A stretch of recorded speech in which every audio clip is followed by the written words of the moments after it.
लोग केमिस्ट्री में electronic configuration के बारे में पढ़ने वाले हैं, यानी इलेक्ट्रॉनिक कॉन्फ़िगरेशन के बारे में पढ़ने वाले हैं। केमिस्ट्री में एक इलेक्ट्रॉनिक कॉन्फ़िगरेशन यानी इलेक्ट्रॉनिक विन्यास भी एक बहुत बड़ा विषय बना रहता है कि आखिर ये कैसे समझ में आएगा, कैसे हम कोई भी एलिमेंट को निकाल सकते हैं, इसमें क्लास पीरियड कहाँ से स्टार्ट होता है। तो सबसे पहले हम लोग को इसमें मालूम करना पड़ेगा कि इसका चेन कहाँ से स्टार्ट होगा। ठीक है, तो आइए हम लोग इलेक्ट्रॉनिक कॉन्फ़िगरेशन को बहुत ही सरल भाषा में, बहुत ही आसान भाषा में सीखने की कोशिश करें। आइए इसमें सीखते हैं। सबसे पहले इसमें होता है 1s 2s 2p, ये तो हमारा चेन है। और ये जो s है, s तो s ऑर्बिटल में हमारा अधिकतम इलेक्ट्रॉनों की संख्या 2 होती है, p ऑर्बिटल में अधिकतम इलेक्ट्रॉनों की संख्या 6 होती है, और d ऑर्बिटल में अधिकतम 10 इलेक्ट्रॉन अटते हैं, और f ऑर्बिटल में अधिकतम इलेक्ट्रॉनों की संख्या 14 होती है। आखिर ये कैसे होती है इसको भी हम लोग जानेंगे इस वीडियो में।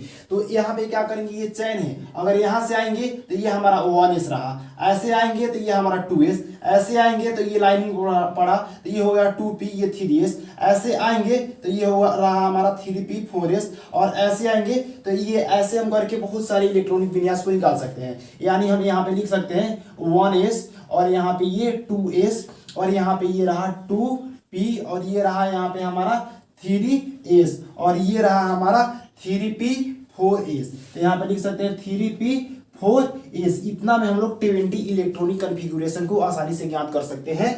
आगे भी बढ़ाना होगा तो हम लोग बढ़ाकर ज्ञात कर सकते हैं।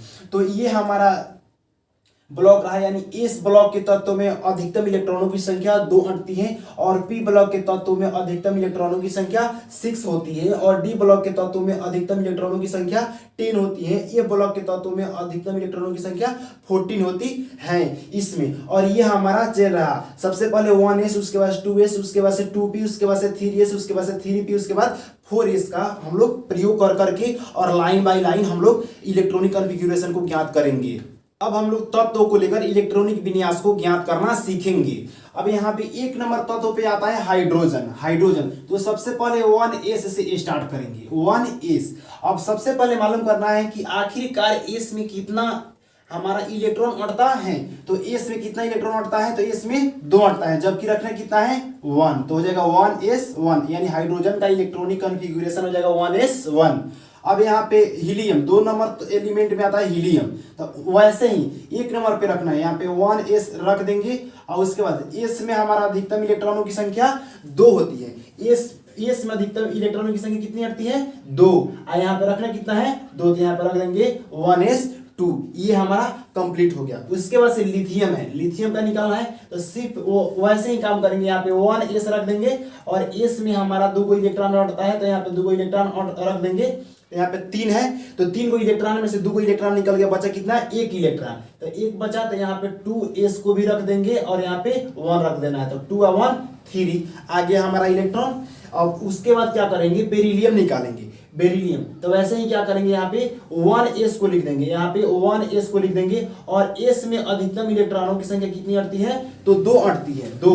अब 4 को इलेक्ट्रॉन में से क्या किए कि 2 इलेक्ट्रॉन को रख दिए, बचा कितना 2 इलेक्ट्रॉन, तो 2 इलेक्ट्रॉन बचा, तो यहाँ पे 2s को यहाँ पे लिख देंगे, और 2s को लिखकर यहाँ पे 2 रख देंगे, तो 2 2 4, यानी यहाँ पे कंप्लीट अट गया इलेक्ट्रॉन जितना चाहिए। उसके बाद से 20 से बोरन, तो बोरन का निकालना होगा, तो यहाँ पे क्या करेंगे 1s लिख देंगे, 1s में अधिकतम इलेक्ट्रॉनों की संख्या 2 अटती है। उसके बाद यहाँ पे लिख देंगे 2s, तो 2s लिख देने के बाद से यहाँ पे क्या करेंगे, देखेंगे यहाँ पे 5 गो इलेक्ट्रॉन है, अब 5 गो इलेक्ट्रॉन में से 2 इलेक्ट्रॉन रख दिए हैं, तो 2 इलेक्ट्रॉन रखने के बाद से 3 गो इलेक्ट्रॉन बचा, तो s है, तो s में भी हमारा 2 इलेक्ट्रॉन अटता है, s के बाद क्या है 2p, तो यहाँ पे 1 और रख देंगे, तो 5 है, तो 2 और 2 4 1, 5 को हमारा इलेक्ट्रॉन अट गया।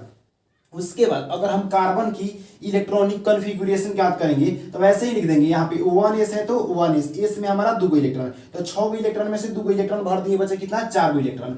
उसके बाद से यहाँ पे 2s है, तो 2s, यहाँ पे भी 2 इलेक्ट्रॉन अट जाएगा, तो 2 2 4, यानी 6 में से 4 इलेक्ट्रॉन रख दिए, बचे कितना 2 इलेक्ट्रॉन। उसके बाद से यहाँ पे 2p है, तो 2p, यहाँ पे 2 रख देंगे तो 2 2 4 2 6, यहाँ पे 6 इलेक्ट्रॉन चाहिए, 6 इलेक्ट्रॉन अट गया।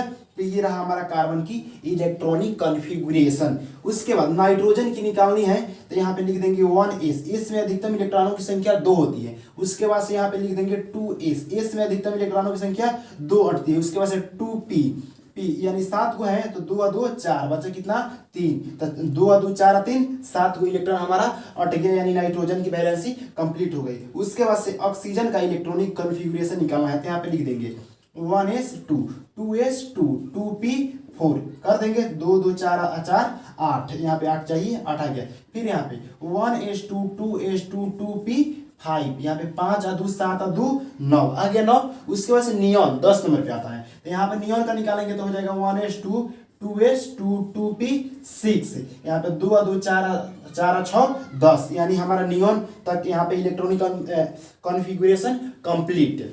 का इलेक्ट्रॉनिक विन्यास निकालना है तो वैसे ही स्टार्ट करेंगे। सबसे पहले 1s लिखेंगे, s में अधिकतम इलेक्ट्रॉनों की संख्या 2 होती है। उसके बाद से यहाँ पे 2s लिखेंगे, s में अधिकतम इलेक्ट्रॉनों की संख्या 2 होती है। उसके बाद से यहाँ पे 2p लिखेंगे, p में अधिकतम इलेक्ट्रॉनों की संख्या 6 होती है। उसके बाद से 3s लिखेंगे। अब यहाँ पे वैलेंसी को बराबर करेंगे, 11 को इलेक्ट्रॉन को रखना है तो यहाँ पे 2 और 2 4 और 6 10 और 1 11, कंप्लीट हो गया हमारा सोडियम का इलेक्ट्रॉनिक कॉन्फ़िगरेशन। उसके बाद से Mg यानी मैग्नीशियम की इलेक्ट्रॉनिक कॉन्फ़िगरेशन को ज्ञात करना है तो यहाँ पे सबसे पहले लिखेंगे 1s, s में अधिकतम इलेक्ट्रॉनों की संख्या 2 होती है। उसके बाद से 2s, s में अधिकतम इलेक्ट्रॉनों की संख्या 2 होती है। उसके बाद से यहाँ पे 2p, p में अधिकतम इलेक्ट्रॉनों की संख्या 6 होती है। उसके बाद से 3s, s में अधिकतम इलेक्ट्रॉनों की संख्या 2 होती है। अब यहाँ पे देख लेंगे इलेक्ट्रॉन की 12 है या नहीं, तो 2 और 2 4 और 6 10 और 2 12 आ गया, यानी हमारा मैग्नीशियम का इलेक्ट्रॉनिक कॉन्फ़िगरेशन कंप्लीट हो गया। अब यहाँ पे एल्यूमिनियम का ज्ञात करना है तो सबसे पहले यहाँ पे लिख देंगे 1s, s में अधिकतम इलेक्ट्रॉनों की संख्या 2। उसके बाद से यहाँ पे 2s, s में अधिकतम इलेक्ट्रॉनों की संख्या 2।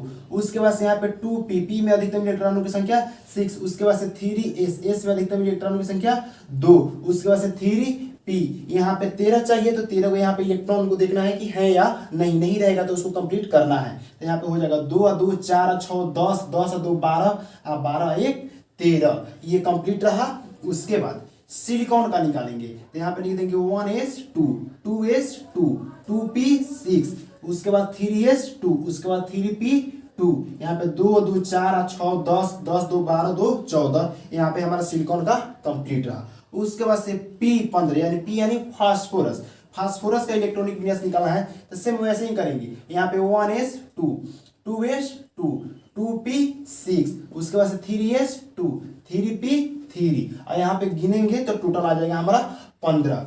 यहाँ पे सल्फर का ज्ञात करेंगे तो यहाँ पे हो जाएगा 1s2, 2s2, यहाँ पे रहा 2p6, यहाँ पे 3s2, यहाँ पे 3p4, यहाँ पे 4 और 2 6 6 12 12 और 2 14, 14 2 16, कंप्लीट रहा। उसके बाद Cl यानी क्लोरीन आता है 17 नंबर पे तो क्लोरीन का ज्ञात करेंगे तो 1s, में अधिकतम इलेक्ट्रॉनों की संख्या 2 होती है। उसके बाद से 2s, में अधिकतम इलेक्ट्रॉनों की संख्या 2 होती है। उसके बाद 2p, में अधिकतम इलेक्ट्रॉनों की संख्या 6 होती है। उसके बाद से 3s, में अधिकतम इलेक्ट्रॉनों की संख्या 2 होती है। उसके बाद 3p, यहाँ पे 2 और 2 4 6 10 2 12 और 12 5 17, ये हमारा 17 क्लोरीन रहा। उसके बाद आर्गन का ज्ञात करेंगे तो यहाँ पे लिख देंगे 1s2, 2s2, 2p6, यहाँ पे 3s2, यहाँ पे 3p6, इसको काउंटिंग कर लेते हैं 2 और 2 4 6 10 2 12 6 18 हमारा कंप्लीट रहा। उसके बाद के यानी